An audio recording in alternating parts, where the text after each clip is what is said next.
Hello everyone, welcome back to my YouTube channel. Last class के अंदर हमारे जो टॉपिक चल रहा है रैशनल नंबर, उसके ऊपर हमने कुछ नंबर्स के ऊपर डिस्कस किया था। आपने बढ़िया तरीके से एकदम अच्छे से उसको समझ लिया होगा। तो अब उस टॉपिक को आगे ले जाते हैं और देखते हैं उसमें कुछ और नंबर्स आपके आते हैं। नंबर किस टाइप के आपके पास आएंगे, और जैसे लास्ट टॉपिक हमने किया था ना, उस टॉपिक में हमने लास्ट में क्या किया था, क्या देखा आपने लास्ट में? जो बिल्कुल जो हमारी प्रीवियस क्लास थी नंबर सिस्टम की, उसके अंदर हमने लास्ट टॉपिक रैशनल और इररेशनल को हमने डेसिमल के बेसिस पे क्या किया था, डिफरेंशिएट किया था। जो हमारा दशमलव प्रसार होता है वो किस टाइप में होता है, जो परिमेय और अपरिमेय संख्या में जो दशमलव प्रसार होता है वो किस टाइप में होता है, ये हमने किया था ना लास्ट क्लास में। तो आज जो करेंगे उसी के ऊपर कुछ एग्जाम्पल से मैं आपको समझा देता हूँ। जैसे कुछ एग्जाम्पल आते हैं जो उसकी फॉर्म बनाते हैं। हमें कैसे पता चलेगा डायरेक्ट, अगर हमें उसकी फॉर्म पता करनी हो तो उस कंडीशन में हमें कैसे पता चलेगा, तो कुछ एग्जाम्पल से हम समझते हैं। जैसे डेसिमल की बात करते हैं, हमारे पास जो क्वेश्चन आया था डेसिमल्स के ऊपर, दशमलव के ऊपर, इसके अंदर जैसे मान लो मैंने आपको एक क्वेश्चन दिया 10/3, ये मैंने आपको दिया और मैंने ये पूछा कि ये किस टाइप का आपका, ये जो आप इसके अंदर इसको जो रैशनल नंबर लिखते हो या फिर आप इसकी जो फॉर्म बनाते हो वो किस टाइप की बनेगी, ये जो डिवाइड आप भाग लगाते हो ये किस टाइप का बनेगा। तो आप इसमें क्या करोगे, भाग लगा के चेक करोगे, है ना। आपने भाग लगा के चेक किया तो ये आया 3.333, ये तो ये पॉइंट दशमलव के बाद में 3 की क्या हो रही है, बार बार आवर्ती हो रही है। जो 3 है उसकी पुनरावृत्ति हो रही है, उसकी रिपीटेशंस हो रही है।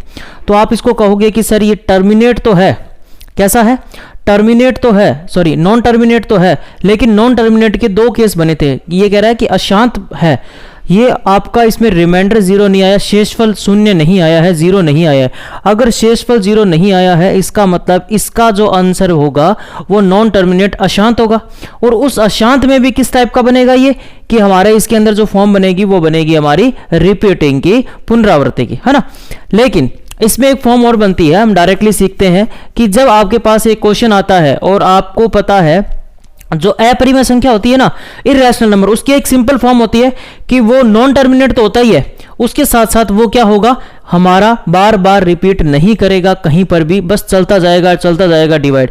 कोई नंबर उसके अंदर कोई एक ऐसी फॉर्म जो होगी, कोई एक ऐसी जो ऐसा कोई रूप नहीं होगा जो उसके अंदर बार बार रिपीट करता जाएगा, है ना। तो उसको हमने क्या कह दिया था कि हमारा वो इररेशनल नंबर होता है, अपरिमेय संख्या होती है। लेकिन परिमेय में 2 केस थे, मैंने आपको परिमेय के अंदर बताया था। अगर आप इसको ध्यान से समझो, रैशनल के अंदर रैशनल नंबर को ध्यान से समझे अगर आप, तो इसके 2 केस बने थे हमारे। कौन कौन से बने थे कि एक तो होता है टर्मिनेट, कौन सा होता है, टर्मिनेट, जिसको कहते हैं हम शांत, और एक होता है नॉन टर्मिनेट। क्या होता है, नॉन टर्मिनेट, जिसको हम कहते हैं अशांत, है ना। ये आपने सीख लिया था। अब इस नॉन टर्मिनेटिंग के अंदर भी केस बनता है रिपीटिंग का। कौन सा बनता है, रिपीटिंग का, जिसको कहते हैं पुनरावृत्ति जो हो रही थी, है ना, ठीक है, पुनरावृत्ति हो रही थी, जो किसी भी नंबर की बार बार रिपीटेशन हो रही थी, ये हमारा रिपीटिंग के अंदर आया था। लेकिन अब आपके पास एक क्वेश्चन आता है इसी के ऊपर आता है कि आपको चेक करना है एक नंबर। जैसे मैंने आपको दिया मान लो 15/7 दिया, ये मैंने आपको एक नंबर दिया और मैंने ये कहा आपको डिवाइड नहीं करना, मान लो आपको डिवाइड नहीं करना और बिना डिवाइड के आपको डायरेक्ट बताना है कि ये टर्मिनेट है या नॉन टर्मिनेटिंग के अंदर रिपीटिंग वाला केस है। तो डायरेक्ट आपको क्या करना है इसके अंदर, अगर आपको ये ध्यान पता करना है इसके अंदर कि ये डायरेक्ट कैसे होता है, देखिए ध्यान से समझिए मैं क्या कहना चाह रहा हूँ। टर्मिनेट नॉन टर्मिनेटिंग के अंदर जो रैशनल नंबर की फॉर्म बनती है उसको हमें डायरेक्ट पता करना है।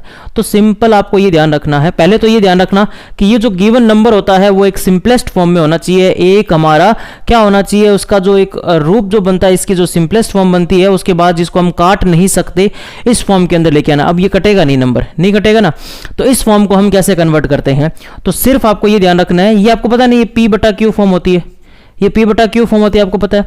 ये जो Q होता है ना हमारा, ये Q, ये क्या होना चाहिए, Q के जो गुणनखंड होते हैं, जो गुणनखंड आप करते हो, जो फैक्टर्स आप करते हो, वो या 2 की पावर m में होना चाहिए, या फिर 5 की पावर n में होना चाहिए, या फिर 2 की पावर m और 5 की पावर n में होना चाहिए। इस टाइप की कोई फॉर्म बननी चाहिए।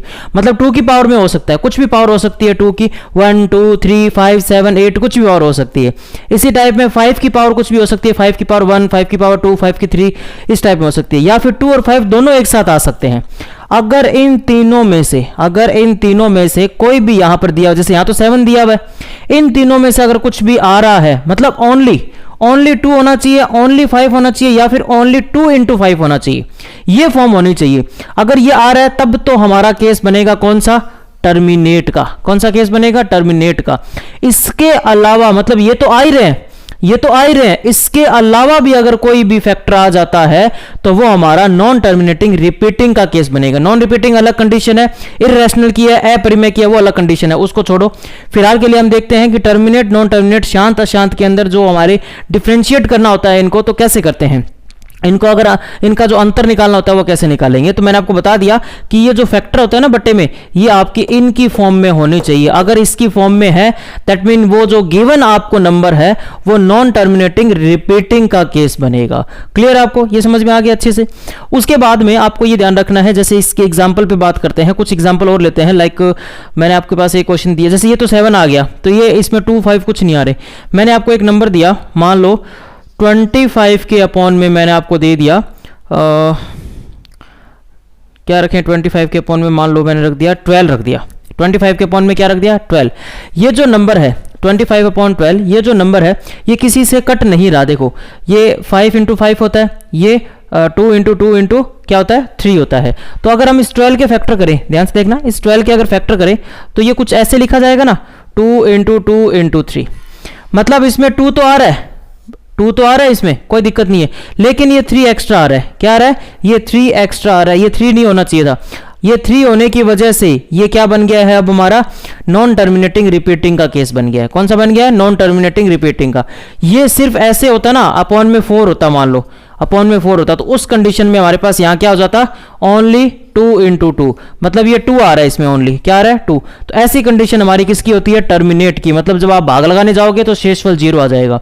कुछ नंबर आपको दिए और ऐसे पूछ लिया आपसे कि इनमें से किसके अंदर उनका शेषफल 0 आएगा, किसके अंदर उसका शेषफल 0 आएगा। मान लो मैंने आपको एक क्वेश्चन दिया, सपोज आपको मैंने क्वेश्चन दिया 29 अपॉन में 3125 लिख दिया। अब आप क्या इस 29 को 3125 से डिवाइड करने बैठोगे?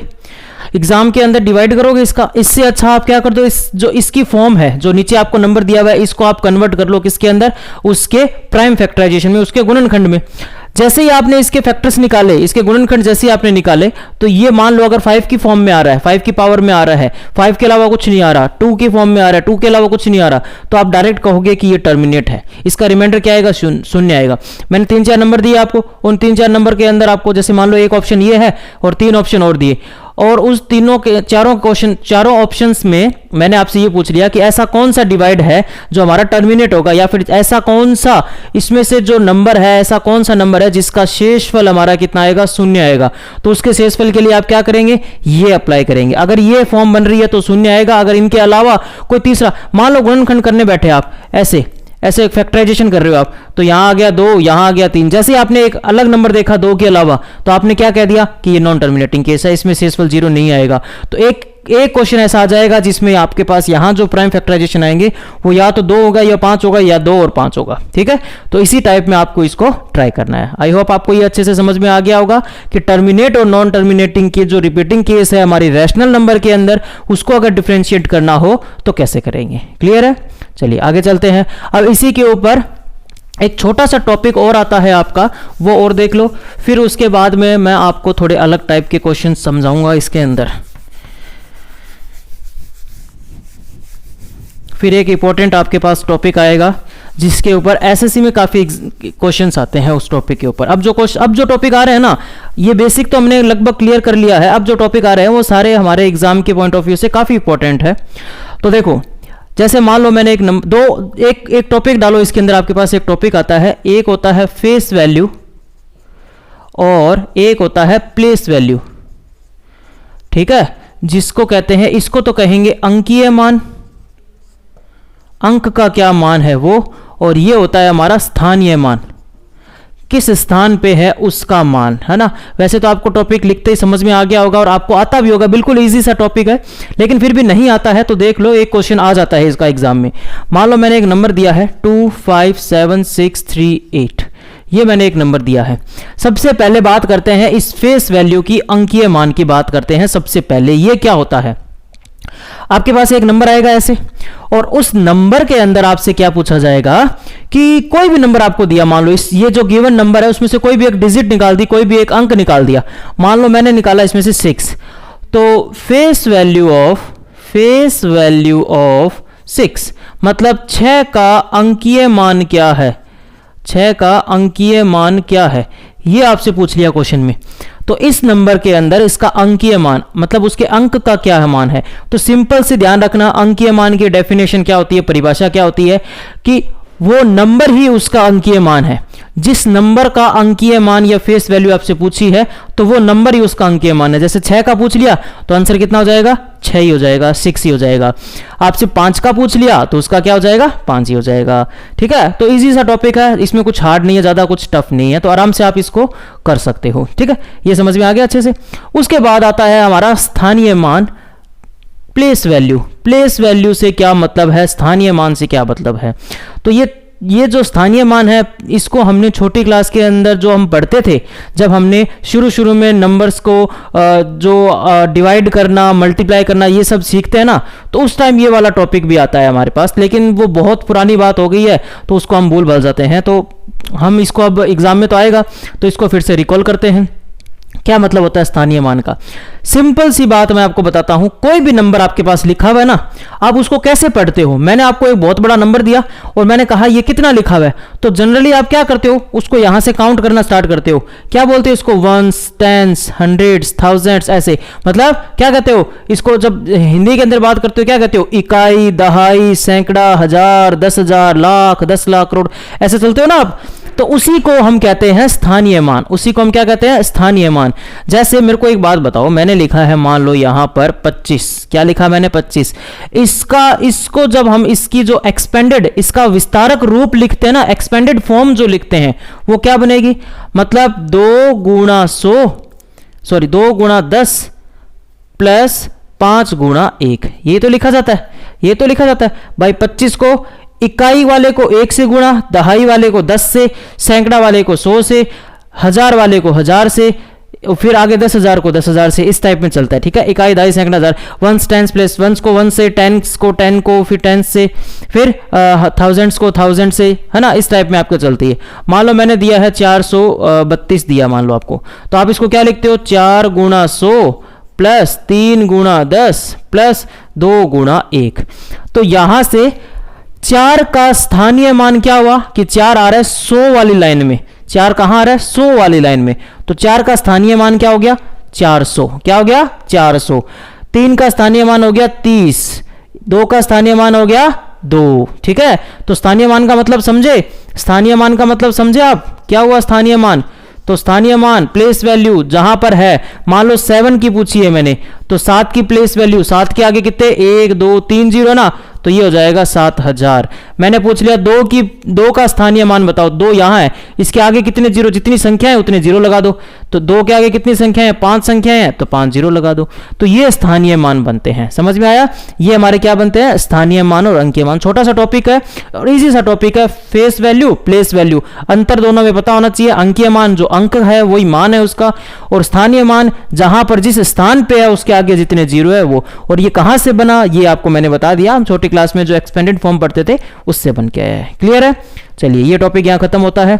अब आपके एक इंपॉर्टेंट टॉपिक आता है, वो समझेंगे हम। अब सबसे इंपॉर्टेंट टॉपिक आ रहा है और इसके ऊपर बहुत क्वेश्चन आते हैं। ठीक है, तो इसको थोड़ा ध्यान से केयरफुली आप समझेंगे, क्या आपको दिया गया है इसके अंदर। टॉपिक आया है फैक्टर्स। क्या आया है, फैक्टर्स, जिसको कहते हैं गुणनखंड। क्या कहते हैं हिंदी में, गुणनखंड। गुणनखंड, ये आपका टॉपिक आया है और काफी इंपॉर्टेंट टॉपिक है। ध्यान रखना क्या मतलब होता है, आपके पास 2 वर्ड आते हैं एग्जाम के अंदर, क्वेश्चन आता है तो 2 आपके पास ऐसे शब्द आते हैं जिनसे क्वेश्चन पूछा जाता है। मतलब कोई नंबर दिया है और आपसे या तो पूछा जाएगा गुणनखंड, उसका गुणनखंड क्या होगा, या पूछा जाएगा उसका गुणन क्या होगा। दो चीजें होती है, एक तो होता है गुणन, ठीक है, और एक होता है गुणनखंड। दोनों को डिफ्रेंशिएट करते हैं अभी फटाफट। क्या है, एक होता है बेटा आपके पास मल्टीपल्स, ठीक है, और एक होता है आपके पास फैक्टर्स। नाम दिखने में एक जैसा लग रहा है थोड़ा थोड़ा, हिंदी में तो गुणन और गुणनखंड क्या मतलब है। गुणन का मतलब क्या होता है कि उसकी गुणा करते जाओ, गुणन का मतलब उसकी गुणा करते जाओ। मल्टीपल्स मतलब वो जो गिवन नंबर है उसके मल्टीपल्स आपसे पूछ लिए तो उसकी एक टेबल आपको करनी है आगे तक। जैसे मैंने आपको कहा कि आप 15 के मल्टीपल्स बताओ क्या होंगे, तो 15 का पहला मल्टीपल 15 ही होता है, पहला गुणन 15 ही होता है। तो सिंपल लैंग्वेज में हम सीखेंगे, बिल्कुल सिंपल, बिल्कुल एकदम सिंपल लैंग्वेज है कि गुणन का मतलब क्या हुआ, मल्टीपल का मतलब क्या हुआ। जिस नंबर का आपसे पूछा है वहां से उसको स्टार्ट कर दो और वही आपका क्या बनेगा, मल्टीपल बनेगा। तो इसके मल्टीपल्स क्या हो जाएंगे, 15, 30, 45, 45, 60, 75, ऐसे चलता जाएंगे। ये होते हैं इसके क्या, मल्टीपल गुणन, और ये इनफाइनाइट होते हैं। आपको पता है जो गुणन होते हैं, जो मल्टीपल्स होते हैं वो क्या होते हैं, इनफाइनाइट होते हैं। उसके बाद बात करते हैं फैक्टर्स की, गुणनखंड की। मतलब जो आपको नंबर दिया गया है उसके गुणनखंड, मतलब उसके ऐसे टुकड़े कर दो जिसकी टेबल में वो नंबर आ रहा है। दोनों को एक अच्छी लैंग्वेज में समझाऊंगा आपको, पहले इसको देखो क्या है। जैसे मैंने कहा वही सेम 15 के फैक्टर्स क्या होंगे, गुणनखंड क्या होंगे। तो फैक्टर्स और गुणनखंड ये कहता है कि जो नंबर आपको दिया गया है उसकी टेबल में ये कितने टाइम आते हैं, उसकी टेबल किस, मतलब किसी भी ये किस किस की टेबल में कितनी बार आएगा। 15 है, कौन कौन सी ऐसे नंबर है जिसके पहाड़े में, जिसकी टेबल में ये आ रहा है। तो आपको पता है इसके कितने फैक्टर होंगे, इसके 3 फैक्टर होंगे। कितने होंगे, 3। 15 जो है वो 1 की टेबल में भी आता है, 3 की टेबल में भी आता है और 5 की आता है। 3 नहीं होंगे, इसके होंगे 4। चौथा क्या होगा कि ये खुद 15 के पहाड़े में भी तो आता है। तो कितने फैक्टर हो गए, 4 हो गए। 15 1 की टेबल में भी आ रहा है, 3 की टेबल में भी आ रहा है, 5 की टेबल में भी आ रहा है और खुद 15 की टेबल में भी आ रहे हैं। तो ये हो गए इसके फैक्टर। क्या हो गए इसके फैक्टर, गुणनखंड हो गए इसके। समझ में आई ये चीज, ये होते हैं इसके गुणनखंड। तो 15 के कितने गुणनखंड है, 4। तो ये लिमिटेड होते हैं, ये आपके इनफाइनाइट नहीं होते, अनंत नहीं होते, लेकिन इसके अंदर कोई लिमिट नहीं है। ये बढ़ते जाओ, कितने लिख दो आप, 15 की टेबल में आने वाला कोई भी नंबर आप लिखते जाओ, हो जाएगा उसमें। समझ में आ गया, ये अच्छे से समझ में आया। 1, 3, 5, 15, ये 15 के गुणनखंड हो गए, तो फैक्टर्स। अब एक सिंपल लैंग्वेज में इन दोनों का अंतर निकालते हैं। एक सिंपल लैंग्वेज में क्या होते हैं, देखो मैंने ये कहा कि एक नंबर दिया आपको, मान लो ये 15 ही दिया आपको, ये मैंने आपको 15 ही दिया। और गुणन और गुणनखंड का मतलब क्या है, ये बिल्कुल आपको एलसीएम और एचसीएफ जब टॉपिक करेंगे ना उसमें भी सेम ये चीज की डेफिनेशन, ये लैंग्वेज में वो डेफिनेशन हम सीखेंगे। वो जो एलसीएम एचसीएफ है ना, वो बहुत लोगों के कंफ्यूजन में रहता है, एकदम मतलब समझ में नहीं आता है। और कुछ तो उसके अंदर ऐसा होता है, ऐसे ऐसे नंबर आ जाते हैं जो हमें क्या है कि उसके अंदर पता ही नहीं चलता कि कैसे हम उसको निकालते हैं। उसी टाइप में यहां देखो, गुणन और गुणनखंड 15 का निकालना है। किसका निकालना है, 15 का। तो 15 का गुणनखंड का मतलब हो गया गुणन कि इसकी टेबल कहां तक आप कर सकते हो। गुणन कि 15 मतलब ये 15 की टेबल में जो जो नंबर आते हैं, ध्यान से सुनो मैं क्या कह रहा हूं। गुणन का मतलब 15 का पूछा ना, तो 15 का गुणन, 15 की टेबल में कौन कौन से नंबर आते हैं, 15 के पहाड़े में कौन कौन से नंबर आते हैं, इज कॉल्ड मल्टीपल्स। क्या होगा, गुणन। और गुणनखंड फैक्टर्स मतलब किस किस की टेबल में 15 आता है, किस किस के पहाड़े में 15 आता है। फिर से सुनो मैं क्या कह रहा हूं। गुणन का मतलब 15 के पहाड़े में कौन कौन से नंबर आते हैं, और फैक्टर गुणनखंड किस नंबर, किस संख्या के पहाड़े में 15 आता है। तो कौन कौन सी ऐसी संख्या है जिसके पहाड़े में 15 आता है, ये हो जाएंगे फैक्टर्स। ठीक है, तो इसके ऊपर तो क्वेश्चन कम ही आते हैं, आ भी जाते हैं, कोई दिक्कत नहीं है। बहुत से क्वेश्चन है, हम करेंगे इसके ऊपर क्वेश्चन भी, तो इसके ऊपर तो कोई दिक्कत नहीं है। लेकिन ये वाला जो टॉपिक है इसके ऊपर बहुत अलग अलग टाइप के एसएससी में आते हैं, बैंकिंग में भी कई बार क्वेश्चन आ जाते हैं। तो आप देखिए इसके अंदर, और भी जो छोटे एग्जाम है, स्टेट लेवल के एग्जाम है, उन सब के अंदर भी आते हैं आपके। ठीक है, तो अब देखिए इसके ऊपर हम कुछ क्वेश्चंस करते हैं, क्या होते हैं। इस फैक्टर्स के ऊपर क्वेश्चन करेंगे, गुणनखंड के ऊपर कुछ टॉपिक्स आते हैं, कुछ क्वेश्चंस आते हैं, उसके ऊपर देखेंगे। तो आपके पास क्या है, गुणनखंड है, फैक्टर्स है, टॉपिक आपके पास लिखा हुआ है यहाँ पे। तो देखिए अब क्वेश्चन क्या आता है, मैंने एक नंबर लिखा, सपोज मैंने लिख दिया 120, ध्यान से देखना बहुत इंपॉर्टेंट चीज है ये, मैंने लिख दिया 120, क्या लिखा मैंने 120। अब मैंने ये कहा 120 के कितने फैक्टर है, क्या कहा है मैंने, 120 के कितने फैक्टर है, कितने गुणनखंड है, ये मैंने आपसे पूछा है। आपको पता है जो गुणन होता है, जो मल्टीपल्स होते हैं वो तो इनफाइनाइट होते हैं, तो उनको तो हम कैलकुलेट कर नहीं सकते, लेकिन इसके तो हम निकाल सकते हैं। तो अगर मैं सिंपल, अगर मैं पहले लिखूं नॉर्मली जैसे हम निकालते हैं ना गुणनखंड, वैसे लिखूं तो क्या क्या होंगे, देखो 120 किस किस की टेबल में आता है, 1 की टेबल में आता है, 2 की टेबल में आता है, 3 की टेबल में आता है, 4 के टेबल में आता है, 5 में आता है, 6 में भी आता है, और 1 में आता है, 2 में, 3 में, 4 में, 5 में, 6 में, 7 में नहीं आता, फिर आता है ये 8 में आता है, 9 में नहीं आएगा, 10 में आएगा, 11 में नहीं आएगा, 12 में आएगा, फिर उसके बाद 15 में आएगा, फिर 15 के बाद में आएगा ये 16, 17, 18, 19 नहीं 20 में आएगा डायरेक्ट, ठीक है, फिर आएगा 24 में, फिर आएगा 30 में, फिर आएगा 40 में, फिर आएगा 60 में, और फिर आएगा 120 में।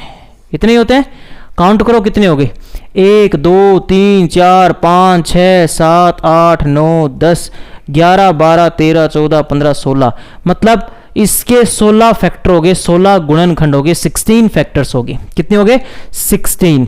तो टोटल फैक्टर कितने हुए, टोटल फैक्टर कितने हुए, कुल गुणनखंड कितने हुए, हो गए 16। कितने हो गए बेटा, 16 हो गए। समझ में आया यहां तक। लेकिन एग्जाम में क्वेश्चन आया 120 नहीं आया, 1200 आ गया, 12,000 आ गया, या फिर और भी कोई बड़ा नंबर आ गया, तो ऐसे निकालने बैठोगे, ऐसे निकालने बैठोगे कि किस किस की टेबल में करके देखो भाई, ऐसे थोड़ी होता है। हमें आपके पास जो क्वेश्चन आएगा हमें उसके अकॉर्डिंग करना है उसको। आपके पास क्वेश्चन कैसे आएगा कि 120 के कितने गुणनखंड होते हैं, 120 के कितने फैक्टर्स होते हैं, 120 के कितने फैक्टर्स होते हैं, ये क्वेश्चन आएगा। तो इसको सॉल्व करने का एक सबसे बढ़िया मेथड ये है कि इसका कर दो प्राइम फैक्टराइजेशन। क्या कर दो, प्राइम फैक्टराइजेशन। और अभी एक चीज बनाऊंगा, उसको बनाते ही आप लोग, आपके मन में एक चीज आएगी, देखना क्या मैंने कहा, इसके प्राइम फैक्टराइजेशन कर दो, गुणनखंड करो, अभाज्य गुणनखंड करो। क्या कहा मैंने, अभाज्य गुणनखंड। और अभाज्य गुणनखंड किया जाता है ऐसे, कैसे किया जाता है, ऐसे। अब हम लोग जैसे एकेडमिक सेक्शन में भी जब पढ़ाते हैं बच्चों को, तो उस कंडीशन में क्या होता है, जैसे मैंने ये बनाया, बच्चे कहते हैं कि आप कर रहे हो एलसीएम। क्या कर रहे हो, आप कर रहे हो एलसीएम, आप कर रहे हो एचसीएफ, आप लघुत्तम समवर्ती निकाल रहे हो। ये एलसीएम थोड़ी होता है। एलसीएम को फाइंड करने का एक मेथड होता है, और वो होता है प्राइम फैक्टराइजेशन। एक आपके पास विधि होती है, जिस विधि से आप एलसीएम एचसीएफ फाइंड करते हो, निकालते हो, फैक्टर्स निकालते हो, तो वो मेथड होता है प्राइम फैक्टराइजेशन, अभाज्य गुणनखंड। और इस अभाज्य गुणनखंड को एलसीएम नहीं बोलेंगे, ध्यान रखना। तो मैं कर रहा हूँ इसके फैक्टर्स, तो क्या क्या होंगे, देखो 2 से किया 60 हो गया, 2 से किया 30 हो गया, 2 से किया 15 हो गया, 3 से किया 5 हो गया, 5 से किया 1 हो गया। ठीक है, सही है, ठीक है, ये सही हो गया। अब देखो यहाँ पर आप अगर ऑब्जर्व करो तो 2 हुआ, फिर 3 हुआ, फिर 5 हुआ, तो यहाँ पर जो संख्याएं आती है ना, अब ये भी नहीं होते बच्चों से, बहुत से लोगों से ये भी नहीं होते हैं, तो आपको इसको भी ढंग से करना है। मैंने इसका नाम लिया अभाज्य गुणनखंड, एक वर्ड लगाया मैंने अभाज्य, प्राइम फैक्टराइजेशन, प्राइम।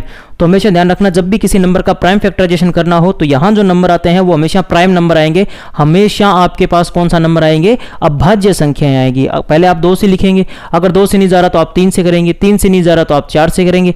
क्यों करेंगे 4 से, जो नंबर 4 से जा रहा है क्या वो 2 से नहीं जाएगा, जाएगा ना। तो वो जब 2 से नहीं गया तो 4 से कैसे चला जाएगा, 4 से नहीं करके फिर किससे करोगे, 5 से। ठीक है, तो मतलब यहां पर सिर्फ अभाज्य संख्या लेनी है, 2 3 5 7 11 17 ऐसे नंबर आपको लेके, 13 17 ऐसे नंबर आपको लेके इसमें चलने हैं। ठीक है, तो ध्यान रखना हमेशा यहां पर प्राइम नंबर्स आते हैं, ये गलती नहीं करेंगे एग्जाम के अंदर।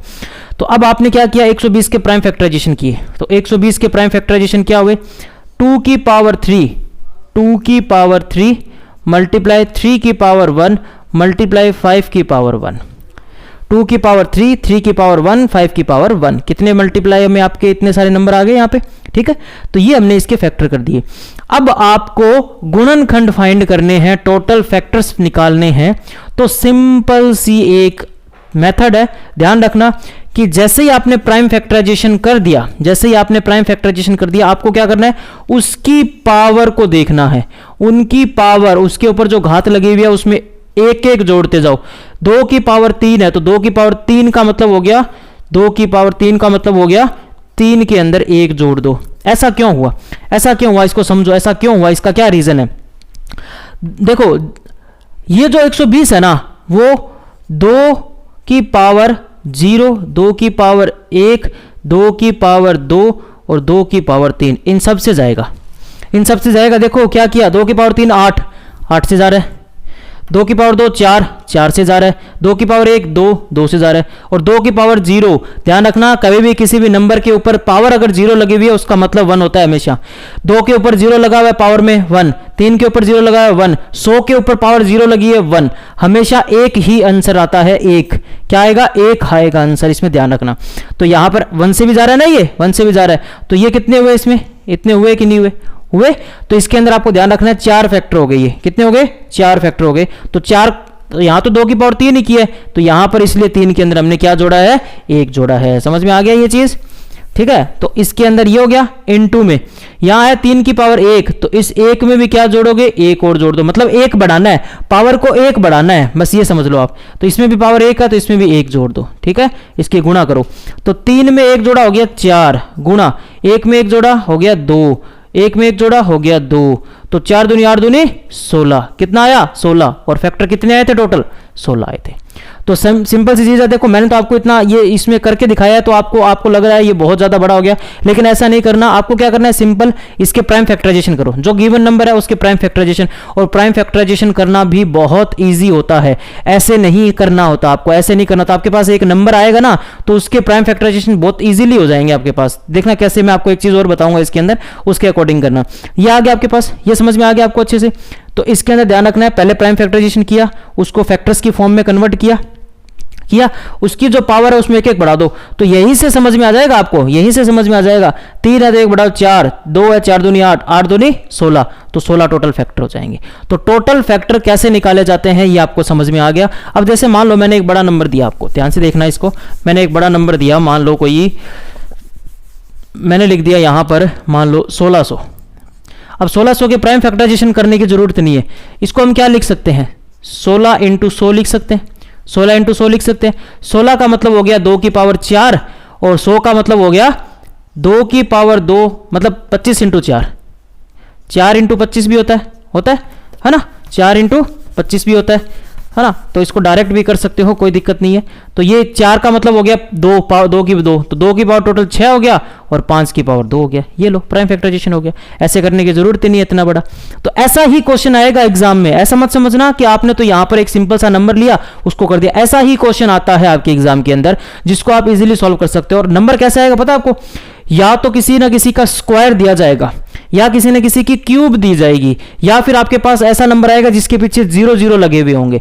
तो नंबर ऐसा ही आता है, ध्यान रखना एग्जाम के अंदर। जैसे मान लो मैंने एक नंबर दिया आपको 3430, ये दे दिया, मान लो ये दिया आपको, तो आप इसके प्राइम फैक्टराइजेशन करने नहीं बैठोगे। आपको आपके दिमाग में चलनी चाहिए ये चीजें, ये छोटी छोटी ये बेसिक्स होते हैं। कौन से बेसिक्स होते हैं, स्क्वायर्स याद होने चाहिए, क्यूब्स याद होने चाहिए। मैथ का बेसिक फंडा यही है कि आपके जो बेस जो होते हैं वो क्लियर होने चाहिए। स्क्वायर, क्यूब्स, टेबल्स, ये सारी चीजें आपको क्या करेगी, आपकी कैलकुलेशन को और इजी बनाएगी, आपका टाइम बचाएगी। इसलिए इन चीजों को ध्यान रखा करो। जैसे मेरे को इसमें देखते पता चल गया 343 इंटू में ये हो गया 10, 343 7 की क्यूब होती है, ठीक है, और 10 का मतलब हो गया 2 इंटू 5 हो गया ना। अब सीधा सीधा मेरे को पता चल गया 3 और 1 कितना हो गया 4, गुणा 1 पावर है 2, गुणा 1 पावर है 2, तो यहां पर कितने हो जाएंगे, 4 दूनी 8 दूनी 16, तो इसके कितने गुणनखंड निकल के आएंगे, 16 गुणनखंड निकल के आएंगे। तो ये चीजें आपको पता होनी चाहिए एग्जाम के अंदर, ठीक है। इसी टाइप में यहाँ पे भी कितने हो जाएंगे, 6 और 1 7, गुणा 2 और 1 3, 7 या 21, 1600 के कितने फैक्टर होंगे, 21 फैक्टर होंगे, 21 गुणनखंड होंगे। समझ में आया।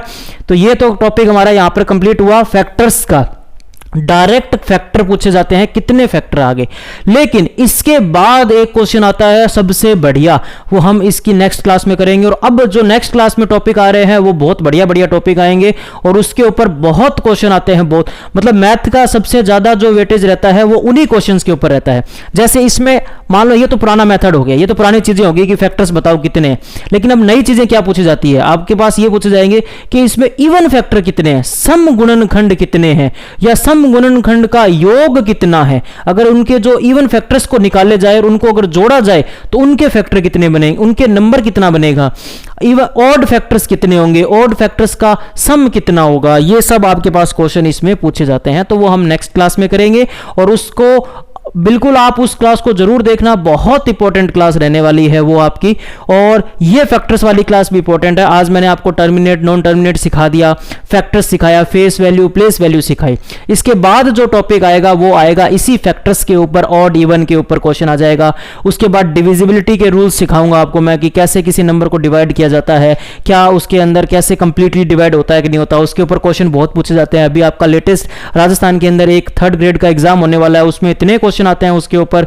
उसके बाद आता है आपका सबसे इंपॉर्टेंट टॉपिक फ्रैक्शन। कौन सा आता है, भिन्न, जिसके अंदर ऊपर अंश और नीचे हर होता है। भिन्न के ऊपर इतने क्वेश्चन आते हैं, बहुत सारे भिन्न दे दी, कौन सी बड़ी है कौन सी छोटी है, इसका क्रम बताइए किस टाइप में लिखे जाएंगे, ऐसे क्वेश्चन आएंगे। तो इसमें जो इंपॉर्टेंट क्वेश्चन है सभी स्टेट एग्जाम में ये भिन्न के ऊपर इतने क्वेश्चन आते हैं, इसलिए नेक्स्ट क्लास में जरूर देखना आप उस क्लास को। और उस क्लास के अंदर काफ़ी इंपॉर्टेंट वाला जो मैथ का टॉपिक है वो रहेगा, बेस के साथ आपके क्वेश्चन करवाए जाएंगे। ठीक है, चलिए आज इतना ही करेंगे इस क्लास के अंदर और उसके बाद नेक्स्ट क्लास के अंदर मिलते हैं। Okay, thank you, have a good day.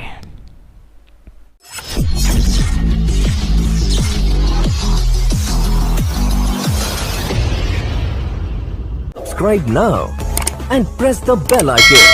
Never miss an update.